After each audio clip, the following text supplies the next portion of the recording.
ख्रिस्तामध्ये माझ्या प्रिय भाविकांनो, परमेश्वर आज आपल्याला सुखी जीवनाचा एक कानमंत्र देत आहे। सुखी आणि आनंदी जीवन जगायचं असेल तर फक्त काही मोजक्याच गोष्टी करणे गरजेचं आहे। त्यासाठी आपल्याला पैशाची गरज नाही, त्यासाठी आपल्याला इकडे तिकडे जाण्याची गरज नाही। काही महत्त्वाच्या गोष्टी जर आपण जीवनामध्ये करण्याचा प्रयत्न केला तर आपल्या चेहऱ्यावरती तो आनंद, आपल्या जीवनामध्ये ते सुख आहे त्याचा अनुभव आपल्याला नक्कीच येणार आहे। एक सर्वात महत्त्वाची गोष्ट किंवा बाब जी प्रभू येशू ख्रिस्त आपल्या सर्वांना करण्यासाठी सांगत आहे ते म्हणजे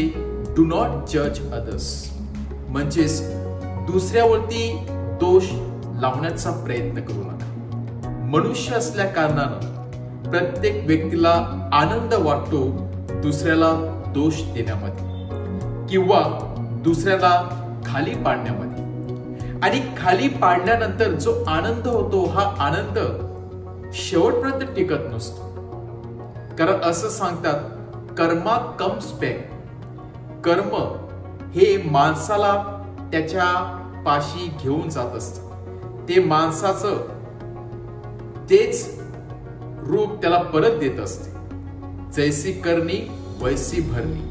आणि म्हणून जेव्हा आपण इतरांचे दोष काढतो, इतरांच्या जीवनामध्ये आपण काहीतरी प्रॉब्लेम करण्याचा प्रयत्न करतो, इतरांना खाली पाडण्याचा प्रयत्न करतो, तेव्हा अशा वेळ येते, अशी वेळ येते की एकेकाळी आपला देखील कोणीतरी खाली पाडण्याचा प्रयत्न करणार आहे, आपल्यावरती देखील कोणीतरी दोष लावण्याचा प्रयत्न करणार आहे। आणि म्हणूनच प्रभू येशू ख्रिस्त सांगत आहे, जर तुम्ही इतरांवरती दोष लावला नाही, इतरांच्या जीवनामध्ये जर तुम्ही ढवळाढवळ केली नाही तर परमेश्वर देखील तुमचे दोष काढणार नाही, इतर लोक देखील आपले दोष काढणार नाही। आणि म्हणूनच आपण स्वतःच्या जीवनावरती मननचिंतन केलं पाहिजे की मला कशा प्रकारे चांगलं जीवन जगता येईल, इतर लोक काय करत आहेत, कुठे जात आहेत, या गोष्टीवरती मननचिंतन करण्यापेक्षा मी काय करत आहे, माझ्यामध्ये किती दुर्गुण आहे, या गोष्टीमध्ये जर आपण मननचिंतन केलं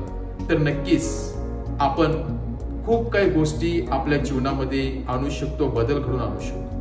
दुसरी महत्वाची बाब म्हणजे फॉरगिव्ह अदर्स। आज प्रभू येशू ख्रिस्त सांगत आहे की एकमेकांना क्षमा करा, कारण क्षमेमुळेच माणसाला आंतरिक आरोग्य मिळत असते, मानसिक शक्ती मिळत असते, शांती मिळत असते।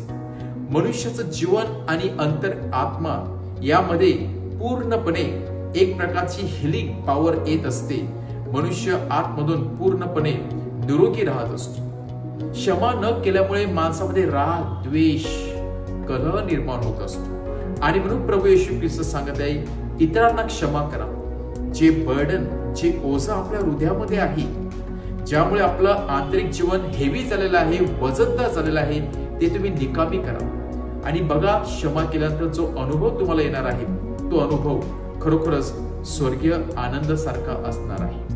तिसरी महत्वाची बाब म्हणजे प्रभू येशू ख्रिस्त सांगत आहे, द्या। जी व्यक्ती इतरांना देते, इतरांना सरळ हाताने मदत करते, त्या व्यक्तीचा किस्सा कधीच रिकामी नसतो। त्या व्यक्तीला परमेश्वर पाहत असतो, त्या व्यक्तीचं कुटुंब किंवा घर परमेश्वर स्वर्गीय आनंदाने भरत असतो।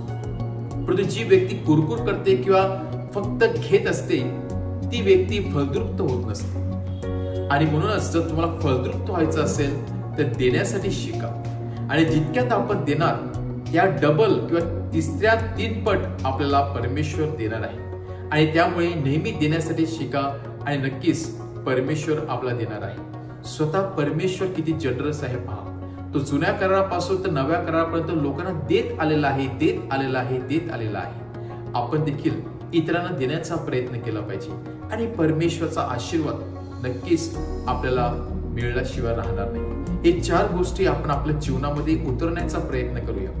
हा जो 40 दिवसाचा प्रवास आपण प्रभू समवित करत आहे, या 40 दिवसाच्या प्रवासामध्ये आपला सुखी जीवनाचा मंत्र आज प्रभू येशू ख्रिस्त देत आहे, तो म्हणजे इतरांना मदत करण्यामध्ये, इतरांना क्षमा करण्यामध्ये, दुसऱ्याचे दोष न काढण्यामध्ये, अशा गोष्टीमध्ये आपण जीवनामध्ये सुख आणू शकतो. आज परमेश्वराकडून आपण सामर्थ्य मागूया, कृपा मागूया, ह्या सुखी जीवनाचा मंत्र स्वतःच्या जीवनामध्ये आणण्यासाठी व इतरांना देण्यासाठी.